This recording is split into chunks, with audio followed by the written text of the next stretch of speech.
You are listening to KLRN Radio, where liberty and reason still reign.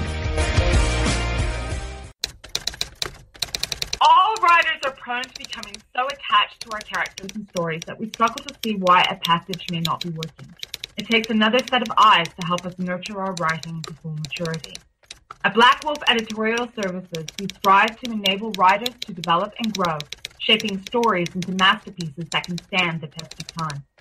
Editing services are provided for all genres and all age categories.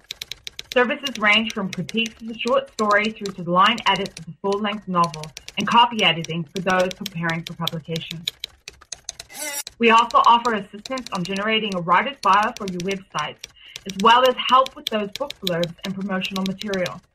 We won't abandon you to the masses. We want to celebrate with you in your successes. Black Wolf Editorial Services, nurturing your writing into maturity. For a full list of services and prices, visit us at blackwolfeditorial.com. Individuals and businesses with tax problems, listen carefully. Do you feel like you're losing control over your finances? If you owe over $10,000 in back taxes or have unfiled tax returns, we can help you take back control. The IRS is the largest and most aggressive collection agency in the world, and they can seize your bank account, garnish your paycheck, close your business, and file criminal charges. Take control of your tax problems now by calling the experts at Tax Mediation Services and take advantage of the Fresh Start program and new laws that may allow us to negotiate a settlement for the lowest amount possible. Our team of tax attorneys and enrolled agents can stop collections and get you protected so you can take control of your financial future. Tax Mediation Services is accredited by the Better Business Bureau. Call now for a free case review and a price protection guaranteed quote. Call Tax Mediation Services now at 800-610-9050. That's 800-610-9050. 800-610-9050.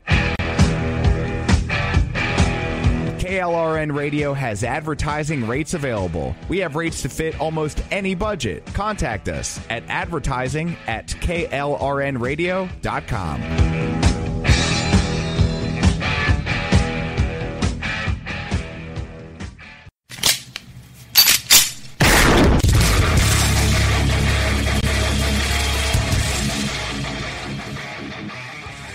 This is Slickery Trigger for Rebel Road Tactical.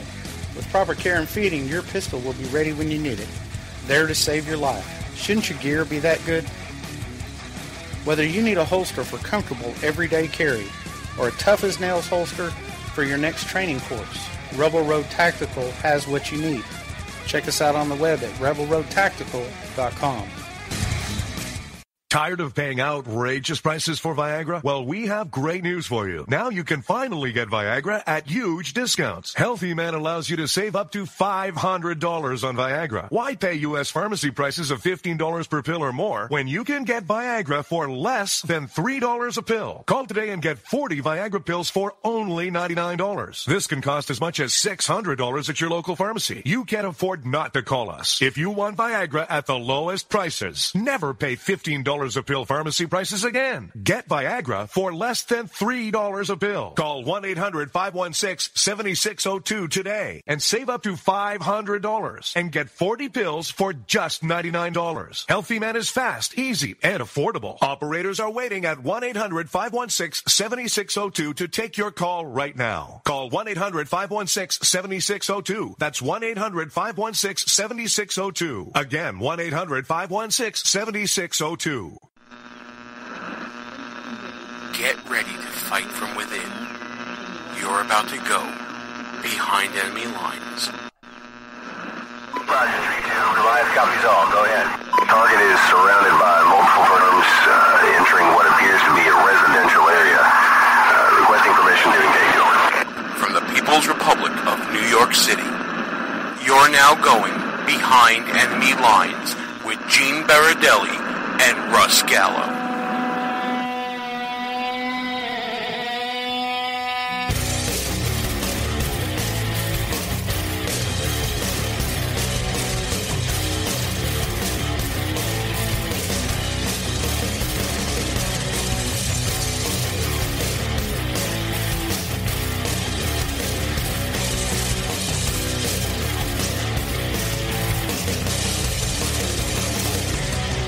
And you are now behind enemy lines.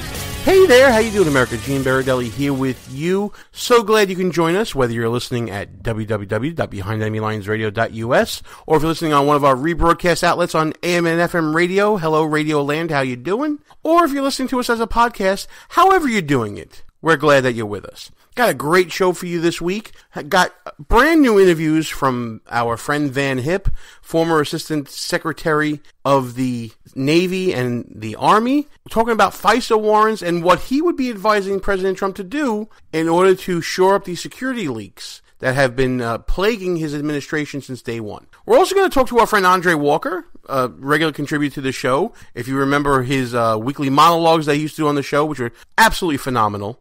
He's going to talk to us about what it was like to be in London during the terrorist attack on Westminster. One of these days I'm going to be able to say that properly, or I should say properly.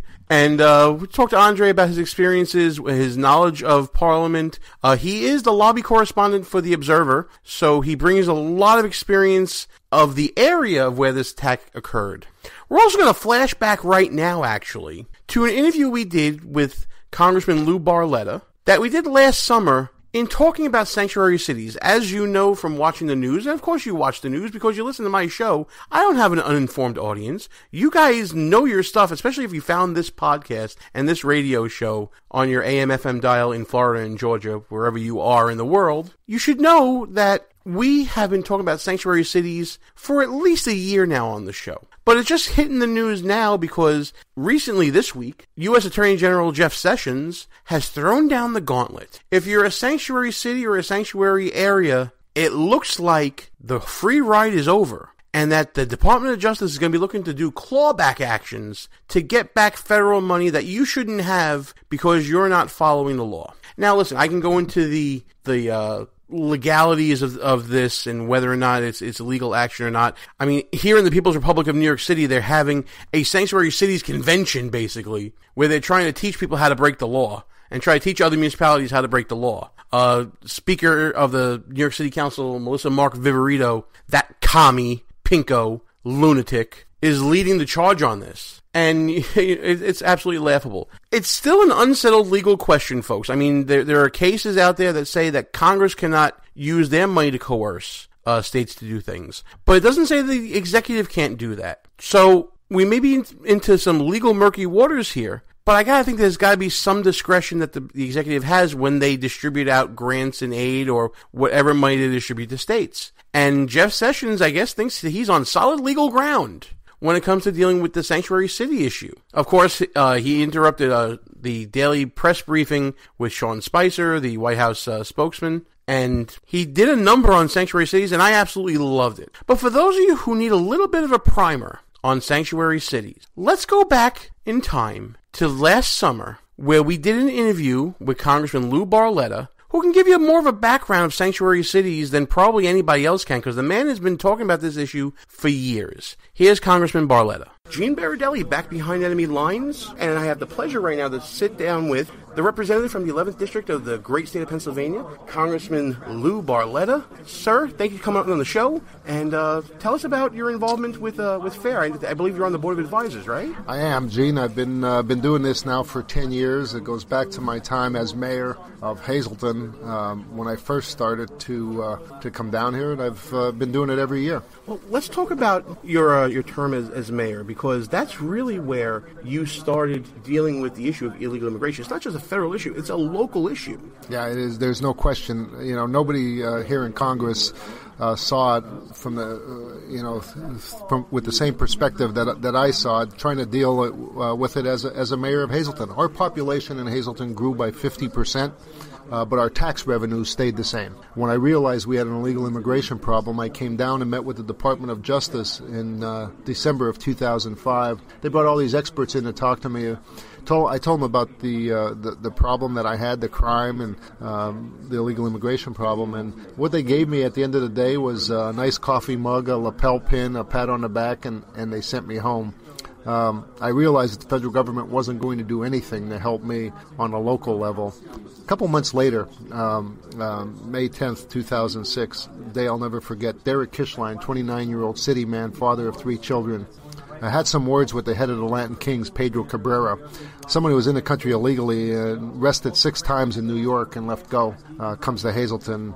Cabrera goes in his car, gets a gun, sticks it in Derek's face, shoots and kills him. We spent half of our yearly budget in overtime in the police department in catching Cabrera and his buddy, and I had enough. Enough was enough, and I created the first law in America dealing with illegal immigration. I was immediately sued the next day by illegal aliens who were defended by the ACLU. Pro bono. I fought it all the way to the Supreme Court, became a national issue, although we did not win because of the liberal Third Circuit Court that I had to face. We paved the way for other states and municipalities across America. Arizona used the business portion of my ordinance, and Fremont, Nebraska used the entire ordinance. So it's been a long fight for me, and now I got here to Washington, and I got to see behind the curtains and see exactly what I knew all along from the time I was mayor. There's no real will here to do anything about illegal immigration. Let's talk about what it's like behind the curtains when it comes to this issue. And you say that there's no will. Tell us exactly what you mean by that. Does that mean that there's no political courage to take on the issue and to call it what it is? Oh, yeah, you're absolutely correct. Listen, it's for a politician, this is not a topic that you want to be out front on because they're worried about getting reelected. You're going to be called a lot of names. Listen, I've had threats. I've been called every name in the book. It goes on and on and on. I've had to have the police sit outside my house some nights because of the fact that I stood up and said what I thought I saw, not what I thought I saw, what I know. No, there's no real will here. People talk the talk, but there's not any action. I mean, here we are. I'm telling you a story about 2006. It's 2016. We're still talking about our open borders, and the threat has gotten worse. Think about it. 2006. We just thought about people coming here taking our jobs, depressing the wages of the American worker. Then we learned, listen, this is the way the drug cartel gets here. Now it's even worse than that. Radical Islamic terrorists are here, and it's still not enough for people here in Washington to say, hey, I think it's a good idea if we secure our borders and we know who's coming into this country. Very first bill I introduced when I got here would prohibit $1 federal to go to any city that declares itself a sanctuary city. Thank you for bringing up this issue, because I come from the People's Republic of New York City, where we're allocating $60 million for municipal IDs that can be picked up by anybody in a public library and apply for it, and then they can have ID. There's a movement now in the New York City Council to allow for a second type of ballot for illegal immigrants to be able to vote in municipal elections. It's absolute insanity to me to think that government that is basically paid for by citizens who are here legally, whose families have been here for generations, who have a vested interest in what happens in government, are now being diluted by liberals, really, who are fighting for rights for people who don't even respect the laws of this country. Well, what's crazy is that we have elected officials who are giving more rights to illegal aliens than United States citizens would have. A sanctuary city, they are creating a safe haven where the government will protect the identities of people who have knowingly broken our laws, coming here to the United States, taking our jobs, putting Americans' national security at risk, because we don't know who is who. We don't know the background of any individual that have skirted the interview process. We have government officials protecting illegal aliens. When I was sued by the illegal aliens when I created that law in Hazleton, the illegal aliens went to the judge and asked if they could have their identities protected, which he granted. Wait. So they were suing, but they didn't want anybody to know who they were while they were suing you. Nor could we ask them their name. I don't even know if they were really from Hazleton. We weren't allowed to ask. They then went back and asked the judge if they could be excused from showing up at the trial because they were in the country illegally and they didn't want to go to a federal courthouse out of fear of being deported, and the judge granted them that wish. I'm amazed that they had standing to even sue. That's the craziness of it. So these illegal aliens were given more rights than you or me, who could not sue our municipality, our city, and remain anonymous. I never saw our accuser. I thought that was a right that every American had. I never saw our accuser to this day. And the court ruled in favor of the illegal aliens. So, here we are, and I can tell you there's a lot of talk here in Washington, but not a lot of will or backbone to actually do something about it. Well, let's forget about the talk in Washington for a second. Let's talk about the talk around the nation, because maybe it's just me, but let me get your opinion on this. Can we agree that the issues of illegal immigration has been put on the forefront of the campaign for the first time in a very long time? Oh, there's no question. If it wasn't for Donald Trump, we wouldn't be talking about it. He had the courage to come out and say what people have been thinking, and I related to that because for a very long time I stood out there by myself, and I couldn't get a politician to come near me. And come to think of it, it was pretty refreshing. I wish I can do that again now. But be a Republican in New York City. They'll do that all the time for you. Don't worry. But if it wasn't for Trump, this issue we would not be talking about it. The other politicians would have skirted around the issue a little bit. Throw out a couple of talking points. But there's no real backbone. This is why the American people are as angry as they are, because they don't believe that anybody here in Washington has the courage to do anything about illegal immigration. Well, listen, I'm glad that we got the chance to speak. You got to make the rounds to all the tables here. Congressman Lou Barletta, tell people, listen, one thing we know from this game is that money and people is what makes the world go round in politics. We want to make sure that you get as much support as you can in all your endeavors in Pennsylvania and here in Washington. Tell people how they can get in touch with you, your staff, or any social media stuff that you want to do and all that fun stuff. They could follow me and go to my website at loubarletta.com. It lets you know everything that I'm doing, and I'm going to continue the fight, and people can help. Before I let you go, though, I know we did the plugs right now, and we're going to do it again because I like this guy a lot, folks. Just want to let you know right now. I got to get your opinion on Bill de Blasio, because you mentioned in your story about Hazleton how it was a New York criminal that came into your community and committed that horrendous act. What do you think about this progressive agenda by this now embattled mayor of New York City? Well, I don't agree with any mayor that creates a safe haven for people who have knowingly broken our laws to come and be protected by that governor. I had a history with some of the New York mayors. I had to testify at one time when I was mayor with Mayor Bloomberg.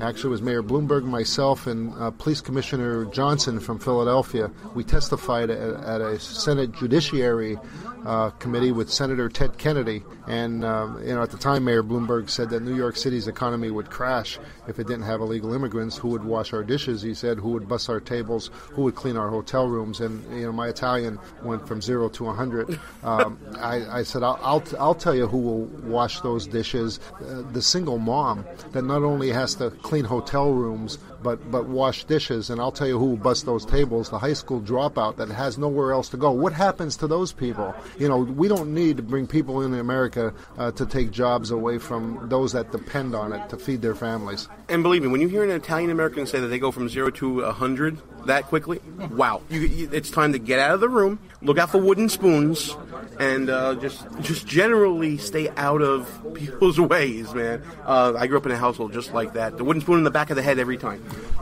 So let's talk one last time about Washington. Even though I hate talking about Washington, I come from New York and this is kind of a welcome change, but Washington to me still feels like a swamp, and I gotta feel dirty kind of when I leave it. Is there any push by the leadership in the House to get any kind of vote onto the floor regarding illegal immigration? You said that there's no political will. Does it start at the top of the House leadership? Am I going to be able to get you to talk badly about House leadership? I think it's throughout. I think it's throughout. I have a bill that would go after visa overstays, and it's very hard to get any of these bills to the floor. I think we need somebody in the White House that will drive the issue.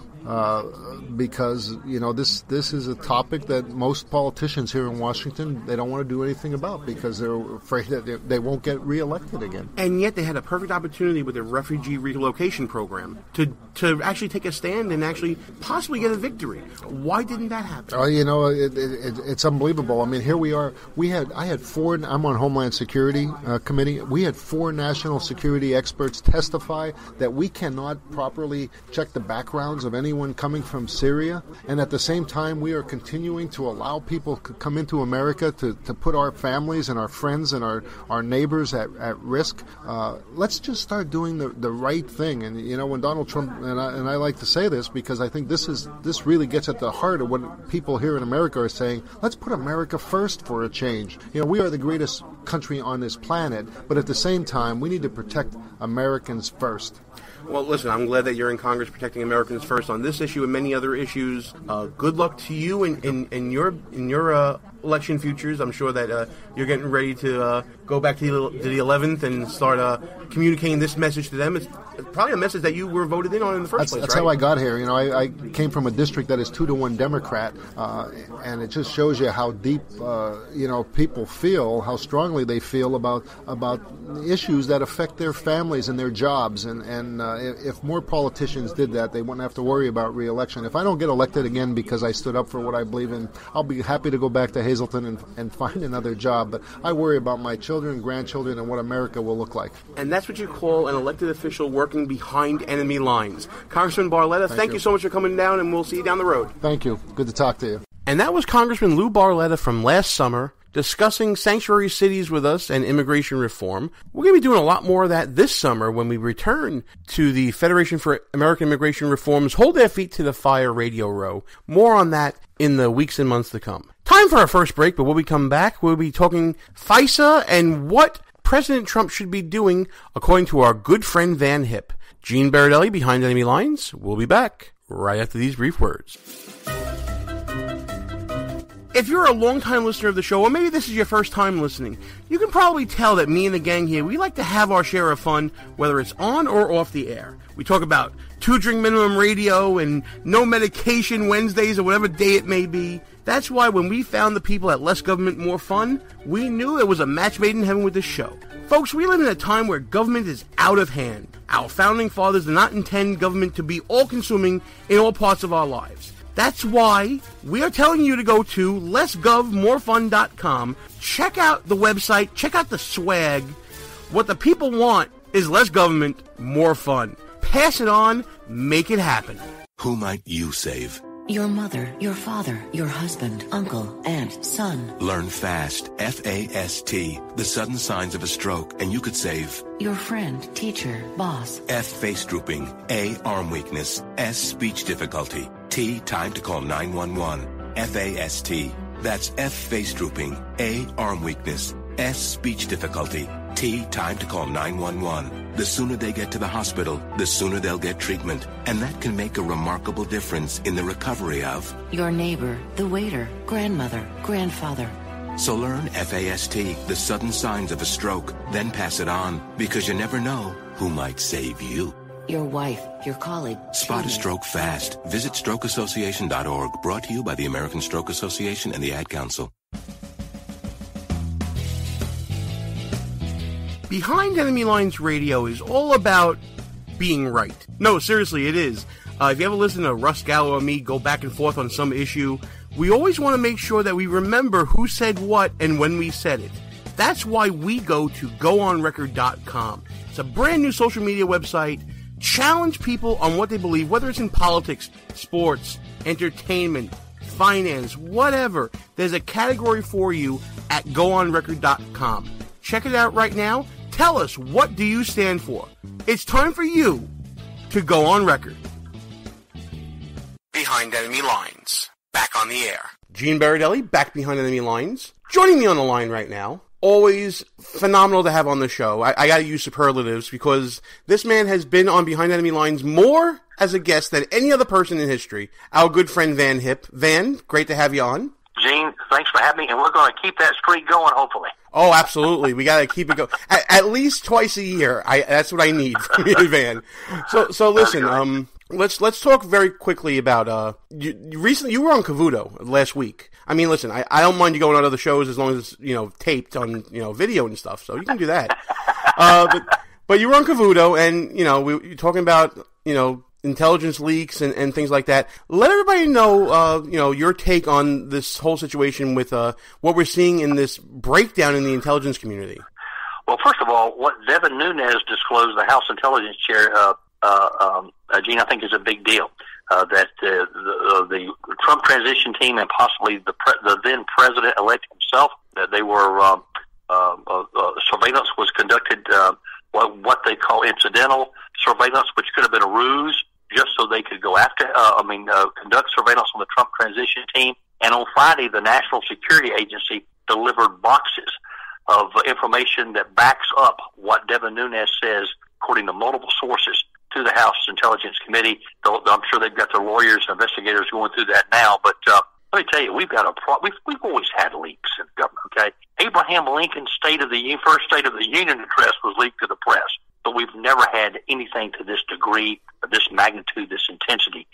And I call for two things. I did this on Neil Cavuto's show. Number one, I think the president should offer cash rewards for honest people in the government, loyal employees who come forward with information that leads to the prosecution and conviction of disloyal employees in our government who leak classified information. That is a crime. We need to offer cash rewards. That's been an effective tool of law enforcement for years. And the last thing that I think the president needs to do, and hope he does, is appoint the President's Intelligence Advisory Board. Obama didn't use it. Eisenhower started it. It's a great tool. He needs a strong chairman and members who know intelligence, who cannot be co-opted by the federal bureaucrats, and who can think outside the box and come up with the reforms that we need today in the intelligence community. Van, could this be a rogue employee or employees acting alone, or do you believe, as I do, that this is has been a coordinated effort to leak this information with the intent of harming the Trump administration? Well, hopefully the Nunes investigation gets to that, and it's more than just one person. And what I did find troubling was, if you recall, this past week when Trey Gowdy asked the FBI director, says, "Okay, you've got the Russian investigation going on. That stuff may or may not be a crime. We know it's a crime, and it's a felony to leak stuff like they did on General Flynn on his call. We know that's a crime. Will you commit to at least looking into that?" And he wouldn't commit. And then we find out on Friday that the NSA has complied with a congressional request to turn over this information. The FBI has not. So we need major reforms in our intelligence community. We have a commander-in-chief. They need to support the commander-in-chief, and those who are committing crimes and felonies in the federal government leaking this should be brought to justice. It boggles my mind that members of the intelligence community, people that are really on our front lines, in keeping our nation safe, in one of the most important ways possible, that they're turning their tools and their know-how towards political means. Van, you've been around and you know more than probably anybody else I know on this topic. Has this ever happened before in history, the way to this magnitude? Not to this point, and I think we've got to send a message, and I think Pompeo, the new CIA director, is a good guy. Of course, they try to play politics with that. Usually, the CIA director is confirmed the day the president, or right after the president is sworn in. They try to play games with that. But we need to send a strong message that the politics and the political shenanigans in the intelligence community, you check your political hat in at the front door when you come in and become a part of this government. Now, speaking of playing politics, of course, we've seen what's been going on with the reaction to Devin Nunes reporting to the president his findings, and how Representative Schiff and many other Democrats have been calling for his head. It seems like this is more theater to the Democrats than it is about an important investigation. Well, there's no question. The Democrat National Committee, they had their talking points that all of the Democrat members of Congress regurgitated to go after this president, and the mainstream media, because they never let facts get in the way of reporting their fake news. They had everything lined up, but something happened along the way, the new revelations that Devin Nunes brought out. And as the old saying goes, facts are stubborn things. And I think the American people get it, and we need an open and we need a transparent government. I think President Trump is trying to provide that, but this is why I think it is so important that he announce his President's Intelligence Advisory Board immediately and use that as an effective tool to help find out where the leaks are coming from, but also get those reforms in place that we need in the intelligence community today. So where do you see the end game for this, Van? Are there going to be hearings, and are Obama administration officials going to be called in to give testimony? Do you think that this is going to die with this turnover of information? I don't think so. I think this is going to. This is going to get very interesting. I think what happens these next few days are crucial on what the investigators and the lawyers for the House Intelligence Committee find. in the documents that have been turned over. I hope the FBI would also comply with a request to Congress and also turn over the documents that they have. And then I saw where Geraldo Rivera actually called for an independent counsel. And I'm usually not a big fan of independent counsel, but I think an independent counsel here could make a lot of sense. But I get back to the cash rewards. We're going to spend, there's always leaks in the government, and they spend a fortune trying to find the leakers, and they don't find the leakers. Let me tell you something. You start offering cash rewards, and they'll rat out. They will rat out the bad characters we've got in our government. If somebody told me you offer big enough cash reward, even though the wives of the husbands who are committing these felonies will probably come forward to get the cash reward. Yeah, I just hope that the information isn't so, I'm trying not to laugh at that, Van, because I don't know. I've made a New Year's resolution to be good, but I'm laughing inside, just so you know. But listen, the one thing that I'm worried about when it comes to this cash rewards is how much of this information was compartmentalized from other people within the intelligence community. That may be a factor in determining who knew what and when they knew it, right? That's a very good point. But it's coming from. It's like this thing. Like I said, the intensity and the magnitude. It's like picking up. It was not just General Flynn that they leaked the call that he was on, which leaking that is a felony. How about the president's own conversation with the Prime Minister of Australia? You go on and on and on. It's like every other day the leaking stuff, and in an effort to undermine, these are career bureaucrats who are anti-Trump, and there's no question that there's an effort to undermine his presidency. I totally agree with you. I think that if someone's wife is out there, they could claim the money as well. But listen, before I let you go, I always want to make sure that we talk about the new terrorism, how to fight it and defeat it. A great book by our friend Van Hipp. I've read it cover to cover. It is phenomenal. But not only is it phenomenal for its content, it's phenomenal for what it's doing for our National Guardsmen and their families. And we want everybody to pick up the book on Amazon. It's still going strong, pal, and we're very proud of that. Well, I appreciate it, and we might have to work on another one, but it is. We've been able now to provide, I think it's 8 scholarships now through the National Guard Education Foundation for the children of fallen guardsmen. That's phenomenal work, pal. Van Hipp, thanks so much for coming on the show, and we're going to keep the streak alive. I'm telling you right now, we love having you on. We're going to keep having you on. Gene, enjoy being on, and God bless. And that was our friend Van Hipp. Always great to have him on. He's such a gentleman. He's always so giving with his time with us. We missed him at CPAC this year. Hopefully next time we're down in D.C. we'll see him, and we'll see him down in Washington. And you know what, folks? It's halftime here on the show. I want to thank you guys for listening to Behind Enemy Lines. Check us out at www.BehindEnemyLinesRadio.us. Check us out on the Facebooks and the Twitters at BEL_radio. And if you miss any part of this show, when we broadcast normally live Tuesdays, 10 p.m. Eastern Time on Spreaker, although we haven't been doing that too much lately, we hope that you check us out on one of our rebroadcast outlets, including WJHC 107.5 FM in beautiful Jasper, Florida, WDDQ 92.1 FM, Adel, Georgia, WLBB 1330 AM, Carrollton, Georgia, all part of the Red Nation Rising Radio Network. You can check us out at ICRN, the Internet's conservative radio network. You can check us out at High Plains Talk Radio and Sackheads Media, KLRN Radio, and of course, Lanterns.buzz, the Lanterns Radio Network. But if you miss any of the rebroadcasts, for whatever reason it may be, got something better to do, I don't know,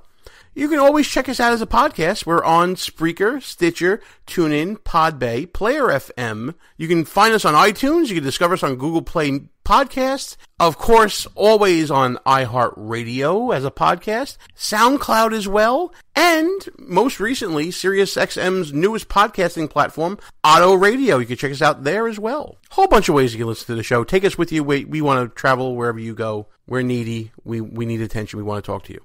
Time for another break, but when we come back, we're going to talk to Andre Walker, our friend from London. He is a lobby correspondent to Parliament for The Observer. We'll be talking about the recent terror attack in Westminster. Gene Baradelli, Behind Enemy Lines. We'll be back right after these brief words. Hey folks, I just want to let you know about a great opportunity for listeners of Behind Enemy Lines Radio.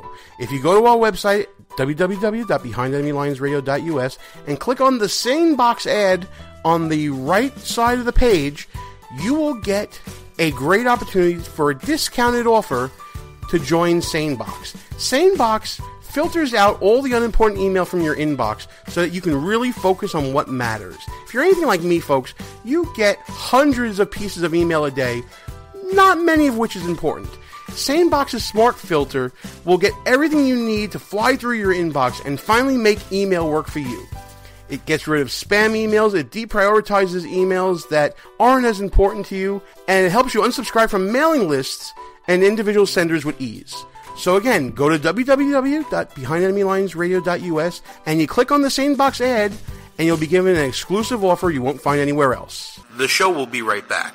But first, a word from Al Sharpton. But resist we much. We must. They're all jitty about a shutdown. The tortoise in the race, then co-author of Hubris. U2 lead singer Bono, Fran Drescher, Sigourney Weaver, suspect Jahar Tsarnaev, Rush Limbaugh. Rush Limbaugh, the show Rush Lombard hosts Supreme Court Justice Sonia Sotomayor. Is Mike Muckery yesterday, Antonin Scalia. Kim Kardashian and the Republican candidates, both Cairo and Benghazi, we rank behind Lavita. First stop, Kazakhstan to college students in Beijing. He's getting lunch at Chipotle in Iowa. Bain is appropriate. The GOP's tax day giveaway to millionaires. Why was traffic problems email sent? The Environmental Projection Agency. And what sequestration has done. But wait, there's more. We all know I've had my share of prompter issues. And here's the president meeting with the Colacute. Republicans, Grinches, launching fistful of coal. Copies of the new issue of Charlie Hebdo. He also goes by the name Michael Zahabiba. 26-year-old Nina. Phone. Ray Romano. Honor David Letterman. He died of accidental asphyma. Al-Qaeda in Yemen. The start of school has been postponed several times. Massive manhood is underway. Who spoke at a white supremacist convention. You look at the hand you dealt with, there are not 60 Republicans after a historic when you hear of ISIS now waterboating all over the map on immigration. Did the New England Patriots cheat to get into the big game? NFL analyst and Hall of Fame player Troy Aikens, the writer slamming President Obama for talking with YouTube celebrities. What's the latest tonight in Iowa? Well, in Ottawa.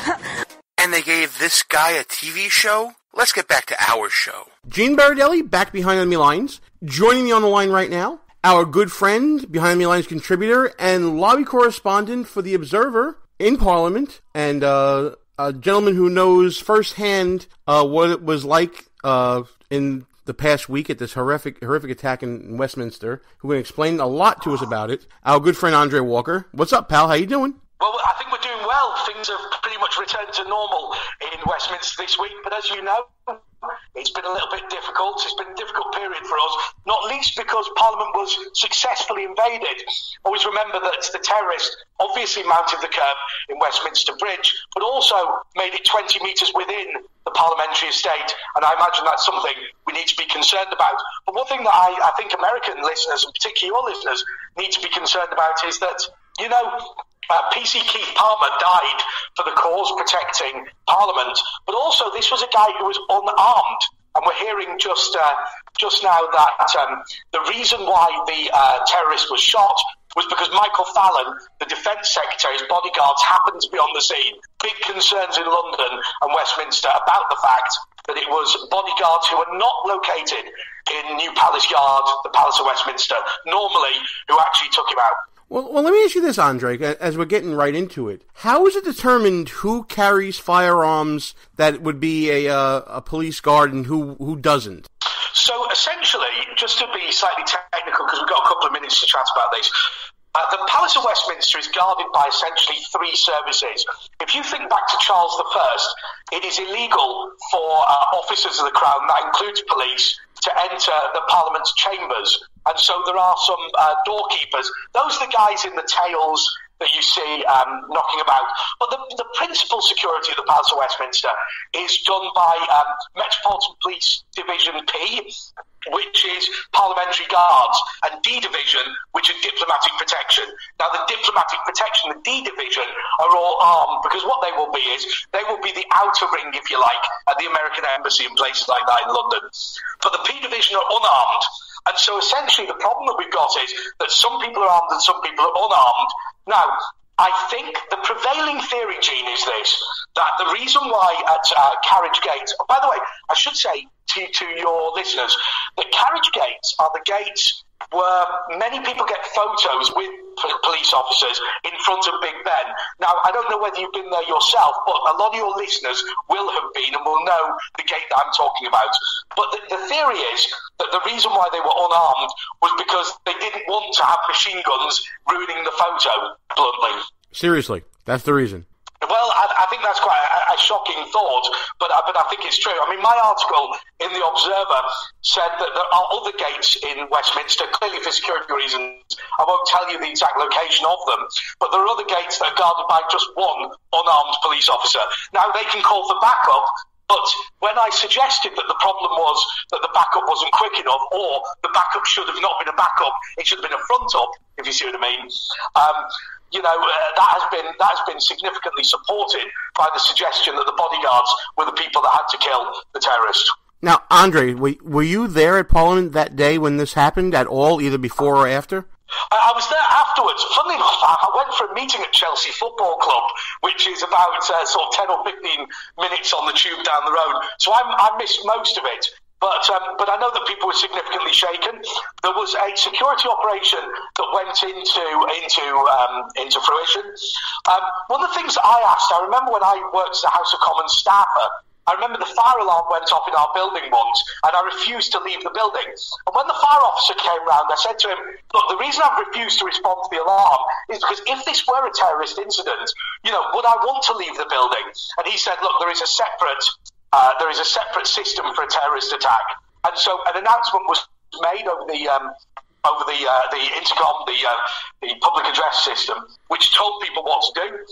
The exact details of that clearly we're not going to shout about, but arrangements were made, and there were actually, to be fair, a large number of armed both soldiers and police available. But I repeat the comment, and certainly for anybody who's interested in republicanism, who supports the National Rifle Association, would be interested to say that, we left PC Keith Palmer, and essentially he had to fight with a stick against a guy with two knives. And at Carriage Gate, the Palace of Westminster, if you were to do that, if you were to suggest at the Capitol building in Washington that we were going to defend it with guys with sticks, they would think you were completely mad. And I think that they would be right.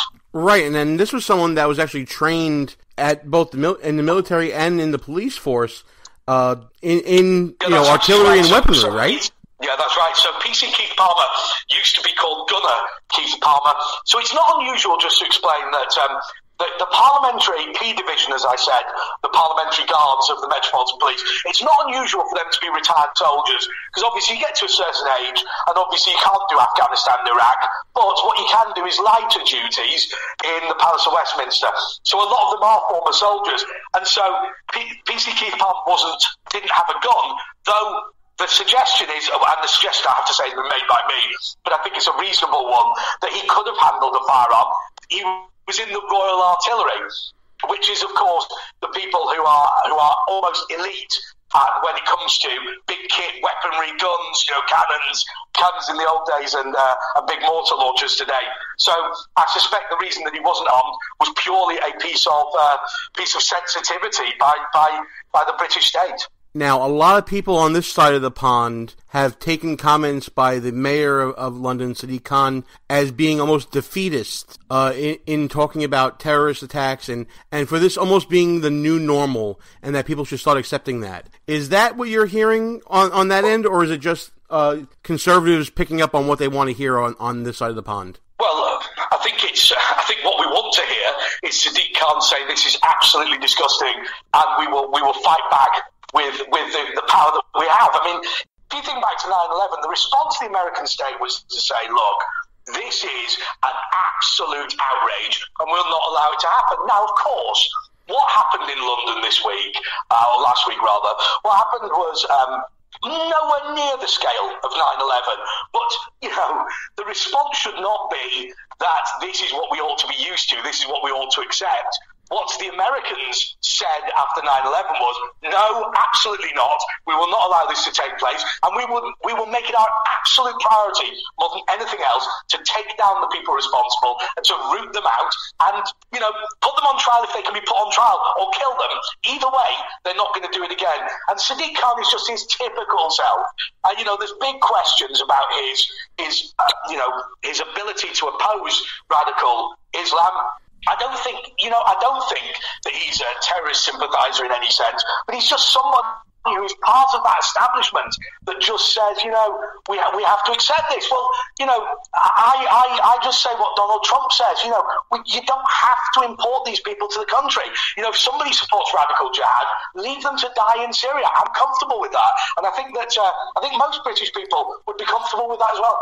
Oh, I don't understand why people wouldn't be comfortable with that. I don't think there's a saying in even my law office: "Don't let your problems become my problems." When talking just, pushing paper, I can't imagine a country wanting to take on the problems of an entire region and having them spill over into the nation. But it seems like the EU has done that, and you're living with a problem that I guess the country recognized too late with the Brexit vote. But so has the sentiment of the country, do you feel it's going to change after this? Because after 9/11, if you want to compare, there was a very, very strong movement towards, security and, homeland security and things like that. A whole department was created for it. Do you see that sort of movement there, or are people kind of in that general malaise still of, well, this is what we have to accept if we want to be a global citizen? Yeah, well, whether you like it or not, it's kind of easier for us in Britain than it is for continental Europe. Firstly, our only land border is with the Republic of Ireland, and the Republic of Ireland very kindly has the same level of security in its ports and airports as we do in the UK. Therefore, it's very, very hard to come to the UK if you don't have the proper credentials. You can't just creep across the border, perhaps like happens to the US, and certainly what happens in continental Europe. So our security is pretty good. Also, the other thing about our security is that Britain has been a terrorist target for forever, if you like. I mean, imagine Queen Victoria suffered, 7 very, very significant assassination attempts. One of them, somebody put a gun in their face, but it didn't fire. And so our security services are some of the best in the world. They have the best sort of geography, the easiest geography to deal with.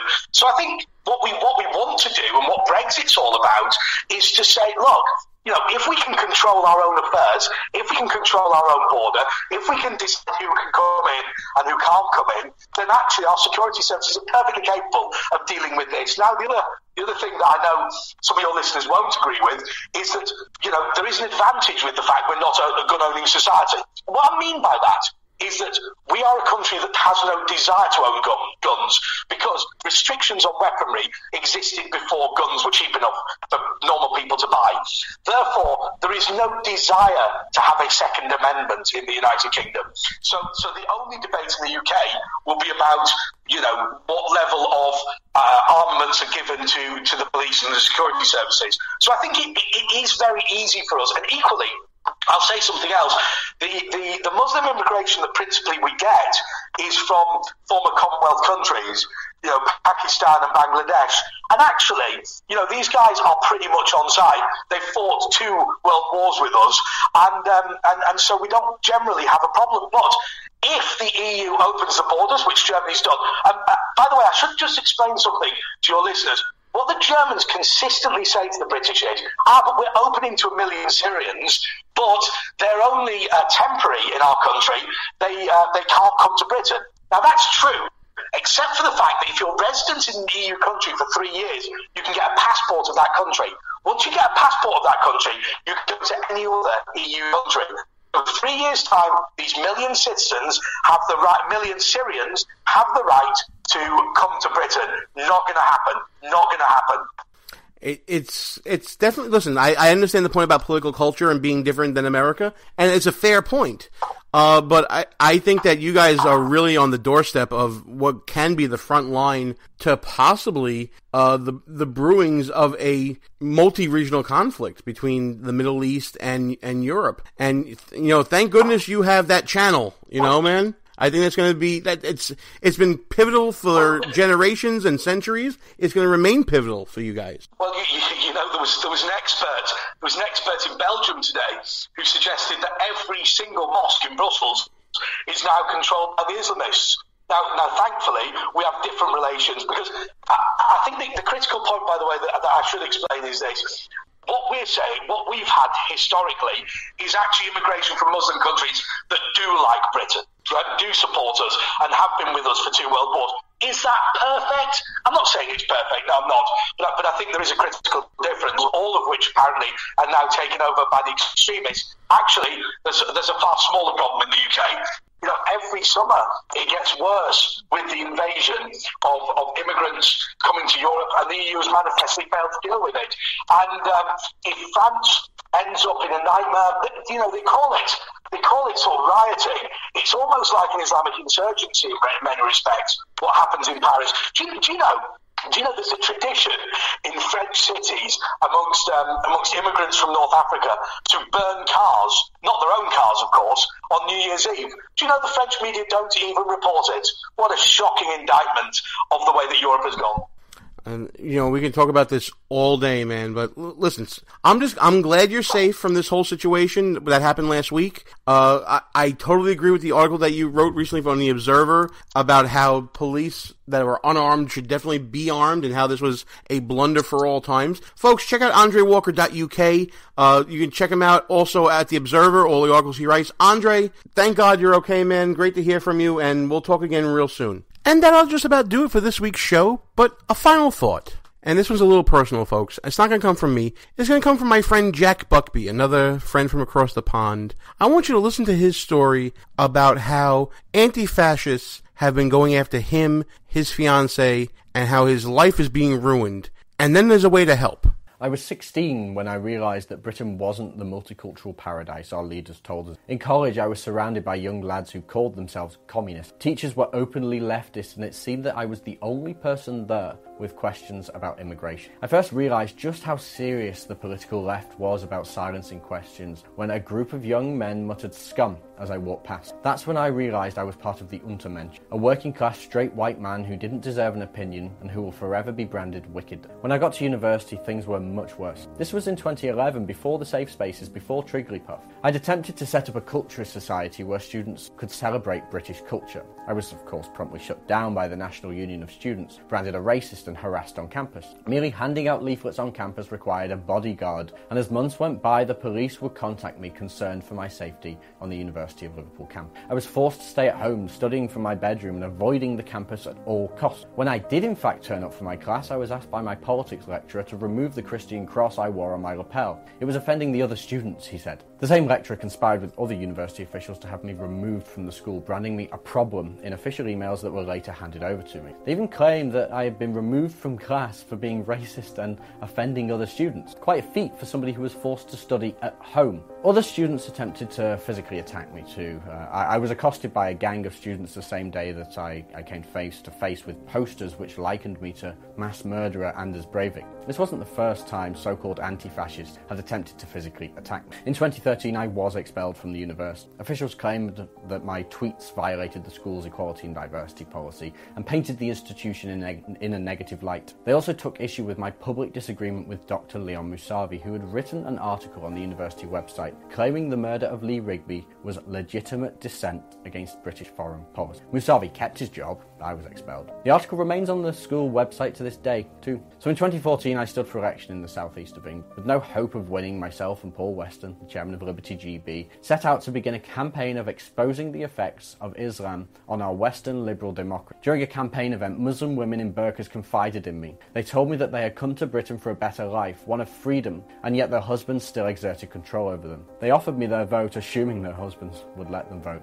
and wished me well. In 2016, I stood again in a by-election in Batley and Spen, Yorkshire. It was a sensitive campaign owing to the fact that it had been triggered by the tragic murder of a sitting MP called Joe Cock. The main parties decided not to field candidates out of respect, they said, forsaking the constituents and their concerns. I decided to stand not just to ensure that the locals had a choice in the election, but to represent the victims of Muslim rape gangs in the area. And during my campaign, I received letters from the victims of Muslim rape gangs who thanked me for standing and asked me to please keep my word that I would champion their cause, and I did. I forwarded these letters to the local Labour Party, only to be ignored and then lambasted on national and local television for being far-right. Apparently sharing concerns of rape victims is now considered sowing division. While politicians sip champagne in the celebration of their almost certain victory, the victims sat at home wondering if they would ever get closure. The media called me vile Jack Buckby. They revelled in the fact that as a young teenager I voted for the BNP. Just like 1 million other disenfranchised working class people who so desperately needed someone to talk about immigration did. More recently, Antifa set out to once and for all ruin my life. They had already successfully gotten me expelled from university, got me attacked relentlessly in the press, and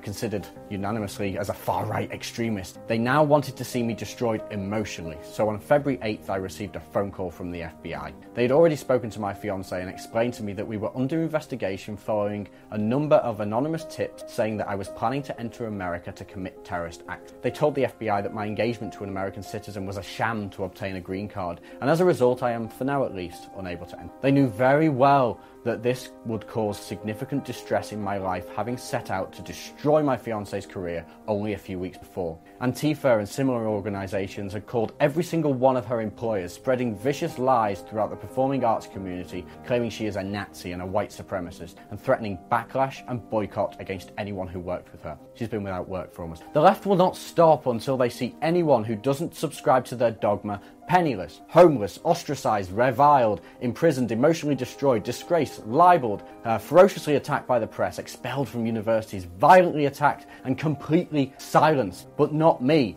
I won't let them win. I refuse to. I will continue championing the rights of rape victims ignored by feminists, students neglected by professors, the working class betrayed by establishment con artists, and most of all, I will stand up for the rights of anyone who still believes in freedom of thought and of expression here in Britain or anywhere that free speech and Western values are under attack. Folks, if you can, go to www.jackbuckby.co.uk/help to help Jack and Martina, his fiancée, in their seemingly never-ending battle against anti-fascists and the personal attacks they're going through. Well, folks, after that, we packed in a lot of show. It's time to shut this sucker down. From the People's Republic of New York City, Gene Baradelli behind enemy lines, we are out of here. Good night, folks.